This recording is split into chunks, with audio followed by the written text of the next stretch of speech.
গুনাহের আনন্দ সাময়িক, শাস্তি চিরস্থায়ী। আমরা যখন গুনাহ করি তখন অনেক সময় সেটা আনন্দময় মনে হয়। শয়তান আমাদের মনে করে দেয়, এইটা করলে একটু মজা হবে, এটাই তো জীবনের স্বাদ। কিন্তু সেই আনন্দ কতক্ষণ থাকে? 5 মিনিট, 1 ঘন্টা, হয়তো একদিন। কিন্তু এই সাময়িক আনন্দের পেছনে লুকিয়ে থাকে এক কঠিন শাস্তির বাস্তবতা। দুনিয়াতে কেউ না জানলেও আখিরাতে এক একটি গুনাহ আমাদের জন্য জাহান্নামের দরজা খুলে দিতে পারে। আল্লাহ তাআলা বলেন, আর যে কেউ আমার স্মরণ থেকে মুখ ফিরিয়ে নেয় তার জন্য থাকবে কষ্টকর জীবন, এবং আমি তাকে কিয়ামতের দিন অন্ধ অবস্থায় উত্থিত করব। গুনাহের পেছনে শয়তানের ফাঁদ থাকে। সে আমাদের ধীরে ধীরে আল্লাহর পথ থেকে সরিয়ে নেয়। ছোট ছোট ভুল দিয়ে শুরু হয়, পরে সেটা বড় গুনাহে পরিণত হয়। একটা মিথ্যা কথা বললে মনে হয় কিছু হয়নি, একবার হারাম কিছু দেখলে মনে হয় শুধু একবার। কিন্তু এভাবেই গুনাহের চেন বাঁধতে থাকে। মনে রাখো, গুনাহের আসল শাস্তি হয় আখিরাতে, আর সেই শাস্তি চিরস্থায়ী। রাসূল সাল্লাল্লাহু আলাইহি ওয়াসাল্লাম বলেন, জাহান্নামের আগুন তোমাদের এই দুনিয়ার আগুনের মতো নয়। এটি দুনিয়ার আগুনের থেকে 69 গুণ বেশি উত্তপ্ত।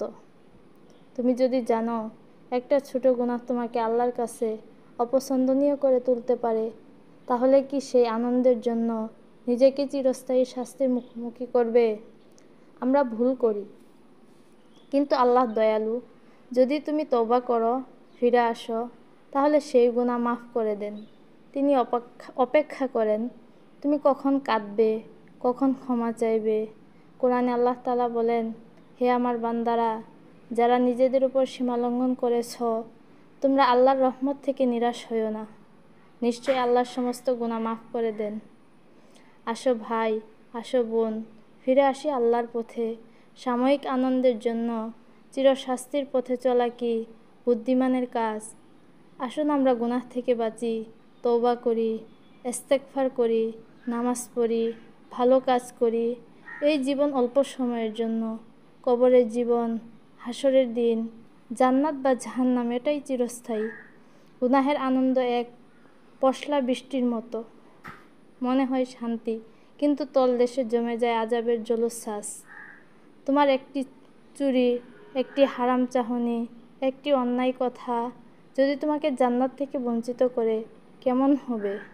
সেই আনন্দের মূল্য যদি হয় চিরস্থায়ী জাহান্নাম, তখন তো আর আনন্দ নয়, তখন সেটা আফসোস ভরা অনন্তকাল। তাই আসুন এখনই গুনাহ ছেড়ে দেই, হৃদয় থেকে তওবা করি। আল্লাহ আমাদের সকলকে কবুল করুন।